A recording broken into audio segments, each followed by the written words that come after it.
Hi, Maharlikans! Kumusta na kayo ng bonggang-bongga? Gusto ko lang mag-react dito sa mainit na issue kay Mayor Duterte na kung saan binabato siya ng kaliwat kanan na panghusga at pang-aalipusta ng kanyang mga kalaban at syempre yung mga taong ayaw sa kanya. Sana dun sa mga nag-react, binasa muna o pinakinggan muna sa umpisa at tinapos yung kwento. Hindi yung sinensationalize ninyo ang kwento na hindi nyo alam yung behind ng kwento. Lang po, simpleng komento lang to. Mainit-init. Mainit-init galing sa aking mainit na puso na nag-aalab. Ang tanong ko, sino ang mas gusto ninyo? Umpisa natin kay Grace po. Gusto nyo ba na umupo si Grace po na isang pamilya ng American citizen na nangako sa mga Pilipino na magre-renounce lamang ng citizenship ang kanyang asawa kapag nanalo na siya sa pagiging presidente. So gusto niya ba yon? Kung gusto niyo na magkaroon ng kauna-unahang presidente na pamilya ng Amerikano, then go for Grace po, na pilit na ginagamit o kinakabit ang pangalan ng kanyang tatay-tatayan na si FPJ para manloko ng mga Pilipinong botante. Pangalawa, okay, si Corimar Marrojas. Gusto nyo, iboto nyo si Marrojas na naturingang DILG, dating DILG secretary na pumwesto na sa matataas na pwesto ng gobyerno, na alam pala niya kung saan yung niluluto yung droga, okay? Alam niya pala, pero wala siyang ginagawang aksyon. Anong gusto ninyo? Itong si Marrojas na pilit, okay, na nagpapanggap sa ating bayan na tuwad na daan daw. Pero milyon-milyong kabataan, okay, ang sinisira, okay, ang buhay at kinabukasan dahil sa droga. Okay? So, anong gusto ninyo? Si Marrojas na alam mismo kung nasaan ang droga? Okay, na sumisira sa kabataan, o si Duterte na na pinapatay ang mga sadot sa lipunan, ilan? 10, 20, 50, o itong si Marrojas, okay, na parang pinapatay na rin na unti-unti ang kinabukasan ng ating kabataan. Okay, dumako tayo ngayon kay Binay. Si Binay na parang pag magsalita ay para siyang santo, Maginoo na ang tinutino. Si Binay na involved sa bilyon-bilyong nakawan. Okay, nakawan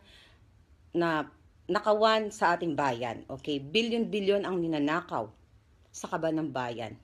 So gusto niya ba 'yon na maging presidente ang isang magnanakaw ng bilyon-bilyon? Na ano ang effect sa pagnanakaw na 'yon?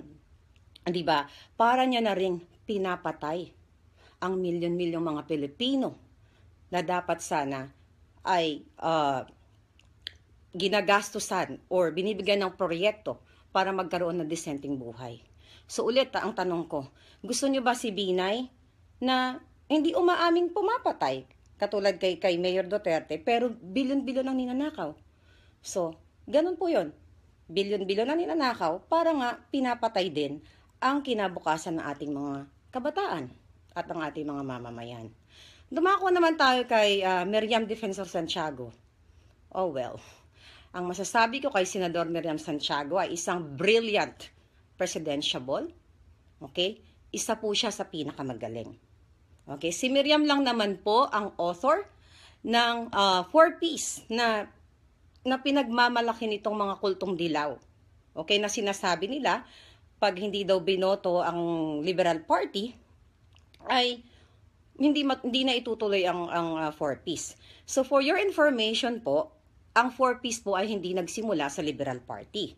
Ang author po nito ay si Senador Miriam Santiago nung panahon pa ni GMA. So, ang nakikita ko po dito, yung ginagawa po ng mga tumitira ngayon kay Mayor Duterte, ito po yung mga kalaban niya syempre, na nakikita kasi nila ngayon na ang bentahin ni Mayor all over the world, nakikita naman natin yung suporta kay Mayor Duterte.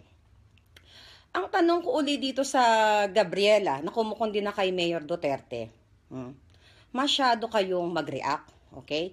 Babae din ako, syempre, pinoprotektahan ko rin ang karapatan ng mga babae.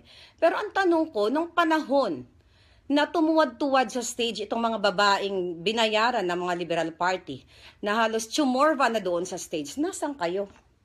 Di ba wala naman kayong ginagawa? So ngayon, dakdak kayo ng dakdak. Di ba? So, bakit? Dahil nabusalan ba ang mga bibig ninyo? So, doon po sa mga nagsisensationalize ng story dito sa issue kay Mayor Duterte. Masyado po kayong obvious. Kumbaga, sinisira, kumuha kayo ng konting butas. Okay? Konting butas na pinalalaki ninyo. Na hindi naman yun ang issue talaga. Okay? Sinisiraan nyo lang itong malakas na kandidato.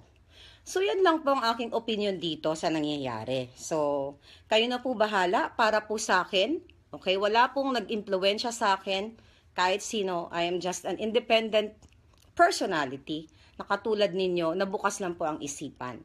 Okay? Sa nakikita ko po sa 5 dito, ang matinulang dito ay si Senator Miriam Santiago at si Mayor Duterte. Kasi po yung tatlo, mga Corimao yun. So, yun lang po. At sana mag-isip-isip kayo at huwag kayong masyadong sumakay sa issue. Gisingin nyo yung utak ninyo. So, yun lang po. Mabuhay po tayong lahat ng Pilipino na umaasa sa pagbabago. Thank you.